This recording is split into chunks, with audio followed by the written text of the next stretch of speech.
Green Chocolate, and I'm joined by Sutonia, and we're going to commentate Methodical Alliance versus A Band Apart. So, Methodical Alliance did not bring a full set of 10, they only have 6 team members, but they brought Double Barghast, Double Fleet Typhoon, a Navy Scorpion, and an Ibis. And Band Apart, unfortunately not joined by Rix Javix because he's having internet problems, have 2 Fleet Typhoons, Eos and Neros, Seapool, 2 Confessor, Blackbird, 2 Griffin. So Band Apart running the typical TFI core, while the I can't speak. The Methodical Alliance have 2 Barghest, 2 Typhoon, like a really heavy battleship comp with nothing else but an Ibis. Yeah, so obviously they probably had 1 point left over, and instead of just giving that freely to A Band Apart, they decided to go with an Ibis. And we saw earlier, actually, so you can't really go wrong with the rookie ship, because the Ibis actually was helping the team carry to victory because it had a little bit of jams. Yeah, the Ibis does get that 30% bonus to jam strength, which is really strong. Match will start in 10 seconds. Who do you think is going to win this one, Rain? I'm not quite sure. I guess it depends how well the Methodical Alliance can actually apply all their missiles. I'm hoping that this Ibis, maybe instead of jams, has a target painter and can actually allow and help out his fleet to apply their damage. I definitely think the Band Apart team are going to win this one with the huge control bar they have. Oh, the Ibis is already down. He just got completely obliterated. I don't even know by what. I'm assuming maybe the Confessors? We're already seeing a Barghest drop into armor here almost. There's no Logi on the field, so we don't know if he's armor tanked or not, but I assume he's probably going to be shield tanked. He's still at 0 meters per second for some reason. He's really Nightmare Xing it right now.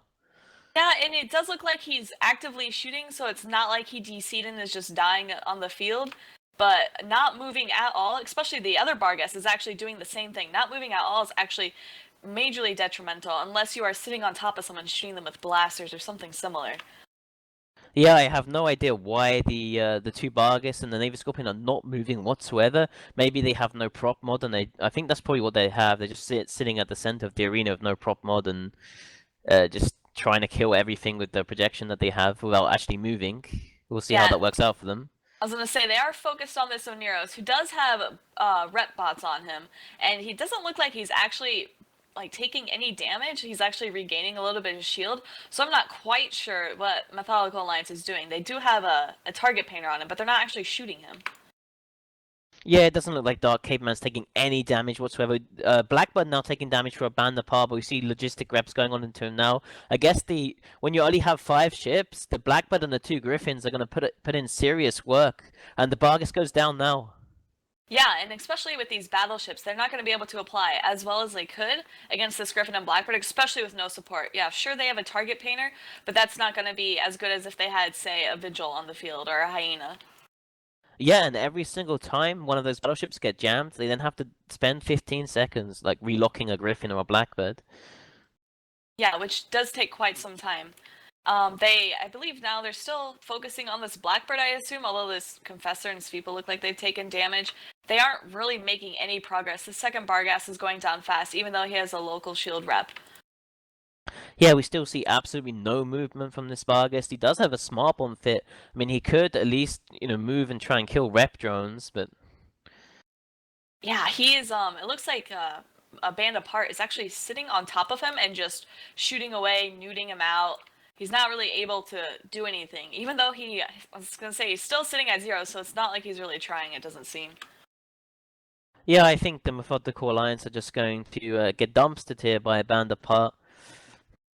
Yeah, this is a pretty one-sided victory. I think we saw some other teams, like Spectre Fleet, bring a pure battleship comp, and they ended up winning successfully, but I don't think Methodical Alliance was able to pull this off at all. Yeah, I don't think they have any chance of a comeback either. I mean, there's Blackbird 2 Griffins alive, which are gonna each 1-to-1 with the 3 ships they have left, and then there's still the Aneros alive, and the Seapool and the 2 Confessors are also kind of tanky. We've seen some damage now on a Seapool of Joffy, but he seems to be doing fine with the Aneros reps on him. Yep. I was gonna say, Sutonia, what would you have done differently? But do you think generally all these pure battleship comps ever actually work? I know we've seen it once, but has there ever been a time where a team has just completely stomped the enemy team with a team of 6? No, not really. I think this is a bad team comp. Yeah. Although Mr. Hyde might be happy to see someone bringing 5 battleships, it's completely unpractical. Yeah, although we do have to point out that although battleships, like obviously they initially had a lot of DPS, and it might look good on paper, like yeah, we have these DPS, we just need some target painters. Obviously, it doesn't work well in practice, especially with the band apart, because I know they beat Shadow Cartel in their first match, so it's not like they're completely newbie team and they just won by coincidence. They are clearly good pilots. Yeah, Band Apart are a strong low-sec alliance. They knocked out Shadow Cartel, and apparently there was 180 billion bet on that match for Shadow Cartel versus Band Apart. So there was 180 billion lost betting against the Band Apart, which is really cool. Yeah, so a lot of people probably made money, um, like putting their money where their heart is with a band apart. The Scorpion Navy issue is now taking damage. He too has a local shield rep, but it is not doing him any good with him being in deep structure. Yeah, he's going to be going down here shortly. I don't think there's any chance of Methodical Alliance winning, so we're just going to sit here, I guess, as a Band Apart takes the Alliance apart. I was gonna say they didn't even lose anyone either. I don't think I think the Sweeple maybe kind of got low armor, but the Oneris has been doing really well in keeping his team alive. Yeah, the nearest has been under like almost no pressure. Oh, there might be a Griffin dying here though. Andy Von at Ideron is going down here. One Wow, Griffin down. spoke too soon. So the Methodical Alliance actually did manage to kill a Griffin, and sometimes people may see that as their own victory because nobody really likes ECM. Yeah, I mean, if he was an honorable pilot, he would just like kill himself with the arena boundary.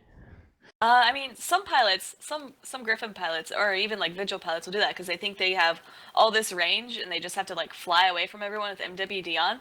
And a lot of like the pressure of the Alliance tournament, people kind of lose the fact that oh, there is a boundary, and they will just like sometimes fly out of the arena, not realizing what's going on.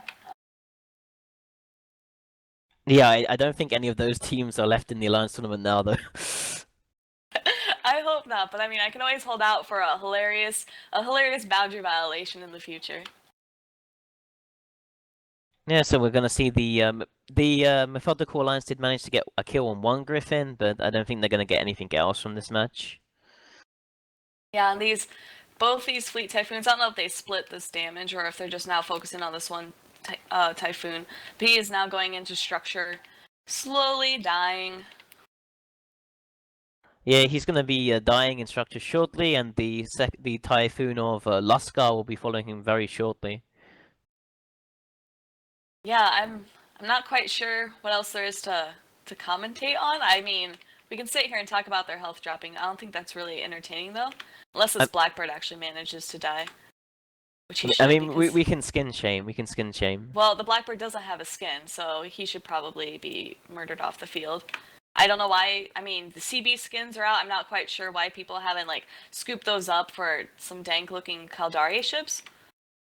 Yeah, Sea Beast and Rata Sunset skins are definitely top tier, and top tier pilots for the AT should be using them. Exactly. Although this Griffin this Griffin actually has a swarm of rep bots on him. And the Fleet Typhoon slowly getting whittled away. I was gonna say, even though this was pretty one-sided with a band apart only losing a Griffin, they're actually taking quite some time to kill all of these battleships and to chip through their health. And the Fleet Typhoon pilot is crying in local about having 2 ECCM scripts in his sensor boost and still being jammed. Some good ECM salt in local. Which is why you always jam those people first and kill them last, and he's Yeah, a prime example of this. yeah, they definitely picked the right guy for last. So he's at half structure. I don't know. Everyone's kind of talking in chat. There's a couple good fights. Mostly this one guy crying, and then like the point system coming up. I think they should actually just stop DPS on him now and just leave him alive and just keep him jammed until the timer goes down. That would actually be some pretty BM. He's also, if you know, oh, he is webbed and scrammed. Okay, I thought he wasn't. He was just sitting super low. I'm not quite sure why those bar guys didn't move at all during the fight. I assume they just have no prop, and they should have still been moving though. There's no reason not to be moving. Yeah, that is true. So the Fleet Typhoon is almost dead. Almost. Please die. Okay, And he's so gone. So now that he's dead, we're gonna send it back to the boys in the studio.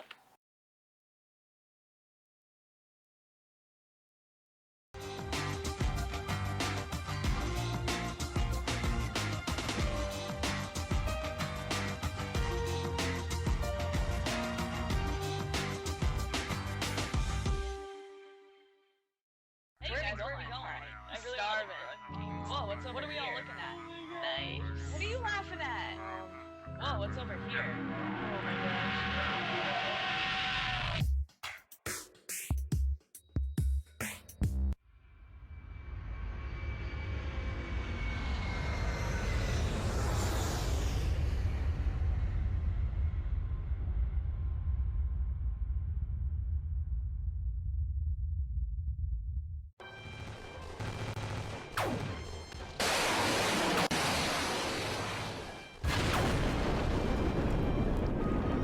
They must be doing the same thing as they did last time. They're just charging straight in towards the enemy. They have no.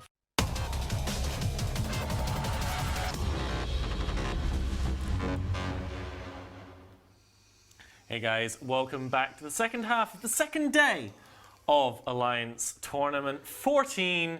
I'm here with Jintan, Rylode, and myself, Pothny.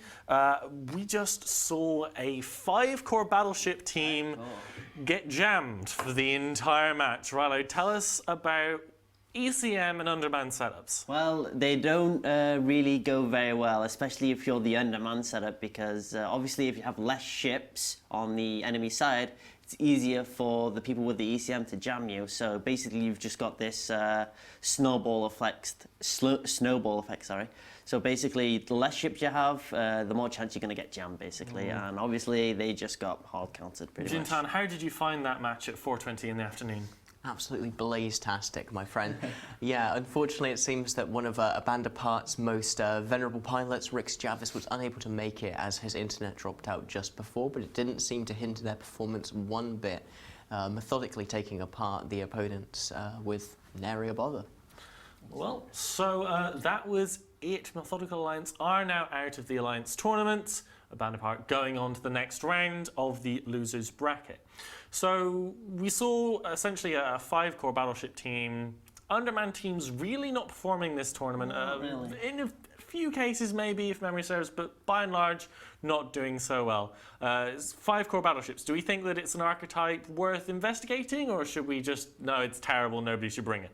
I think Lodulus teams have actually done relatively well so far this tournament, and I think that's just due to the fact that you've got less people. So you're actually, there's less trading of DPS going on, so the overall DPS at the end of the match is likely to be less. But other than that, no, I don't think it's a real archetype. I don't think 5BS core is ever going to beat 4BS core and some support, because the more people you use, the better it is. I definitely think that triple core is definitely worth investing in.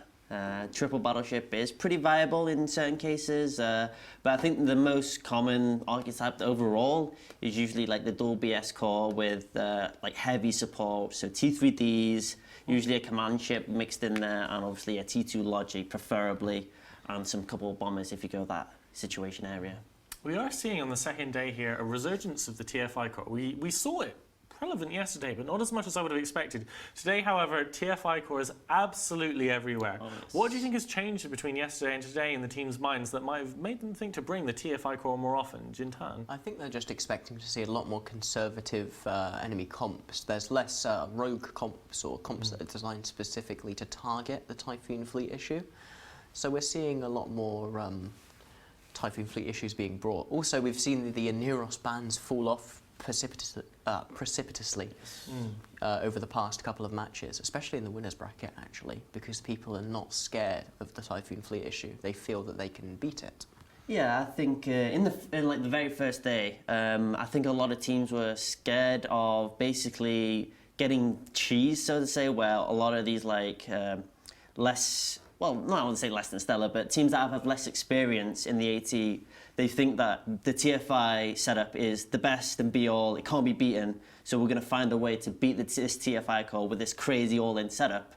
They've tested it a couple of times, but people are scared to bring it just in case they basically get cheesed and they lose to a setup that's not very good, but it's very, very good against like this TFI core that we are seeing more prevalently in the second day.